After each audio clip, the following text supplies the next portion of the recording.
Coucou les passionnés, je vous reviens aujourd'hui avec une très jolie douceur.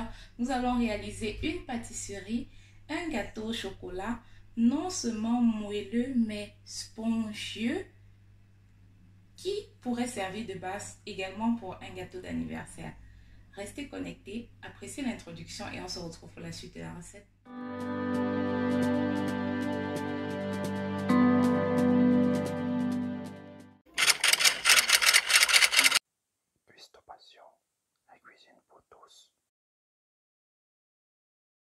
Nous revoilà pour la suite de la recette. Je vous présente déjà les ingrédients.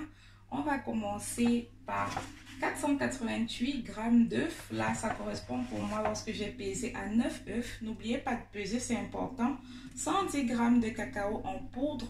Oui, nous allons faire un gâteau au chocolat. Plus 68 g de chocolat noir qu'on va fondre plus tard. 196 g de lait ou de la crème liquide entière, au moins 30% en matière grasse, c'est très important, sinon c'est pour donner ce côté allégé et cette douceur, ce côté spongieux du gâteau. 488 g de farine, 488 g de beurre. Normalement, je ne sais pas vous, si vous aimez trop sucré, ça doit être également 488 g de sucre, mais moi j'aime pas trop sucré, vous le savez déjà sur cette chaîne, donc j'en ai là 300 g.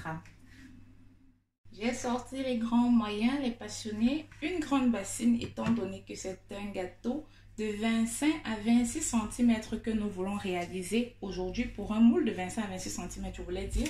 Et en passant, je viens de me rendre compte que j'avais oublié ces deux petits oiseaux là sur le côté, le sucre vanillé et un sachet de levure chimique. On va commencer la préparation, on se munit déjà d'un fouet. On va commencer à l'aide d'une maryse. Je récupère déjà nos 488 g de beurre et je vais le mettre dans notre bassine.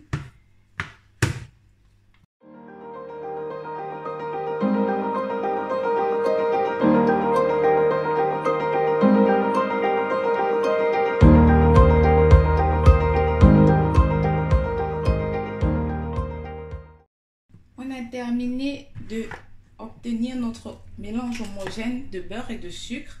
J'ai récupéré la farine là. On va rajouter tous nos ingrédients secs ensemble. Vous le savez, pour la levure, moi je le rajoute toujours à la fin. C'est ma petite astuce magique. Si vous êtes déjà abonné sur cette chaîne, vous savez que nous on aime quand les gâteaux sont bien gonflés et donnent de tout leur potentiel. Donc je rajoute déjà le cacao en poudre. Et on va mélanger tout ça à l'aide de la spatule.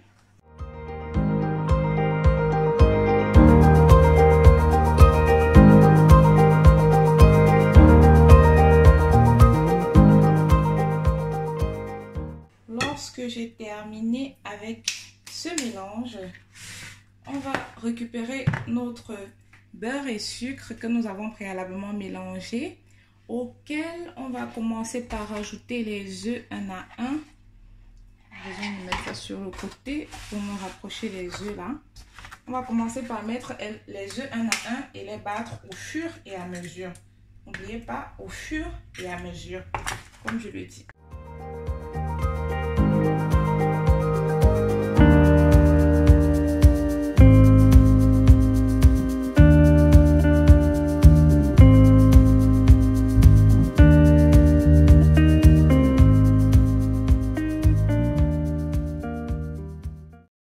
Ensuite, j'ai récupéré mon robot ménager à l'aide desquels on va incorporer le mélange, les mélanges secs, je veux dire, cacao en poudre, farine, sucre vanillé. Tout simplement parce que si on ne doit pas le faire au fouet, je voulais dire, mais simplement on va utiliser cette feuille ici, c'est très important pour la suite de l'incorporation. Si vous n'avez pas de robot ménager, par contre, vous devez vous munir d'une maryse. Pour réaliser la suite de la recette, ça va être un peu sportif, je vous préviens. Donc, je mets déjà notre feuille là.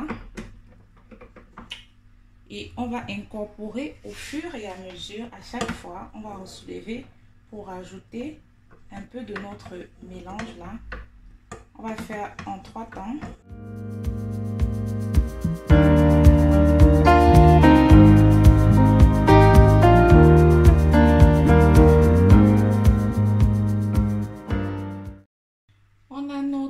chocolat qu'on a fait fondu là, qu'on va rajouter à notre préparation.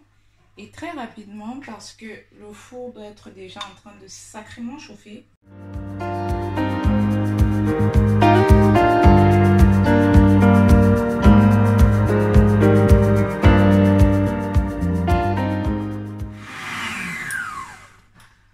Et voilà, on a incorporé tous nos ingrédients avec succès.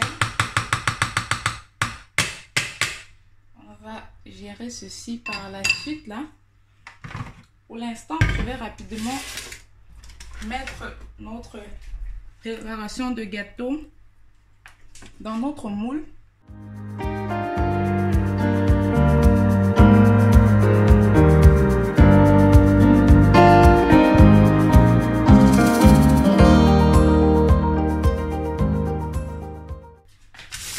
On équilibre ensuite le gâteau et on l'enfourne immédiatement.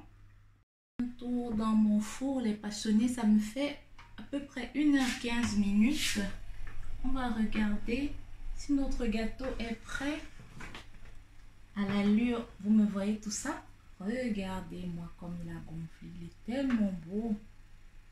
Je crois que c'est cuit. On ne va pas le retirer du moule là tout de suite. On va éteindre le four et le laisser 10 minutes avant de le sortir. Regardez-moi ça les passionnés.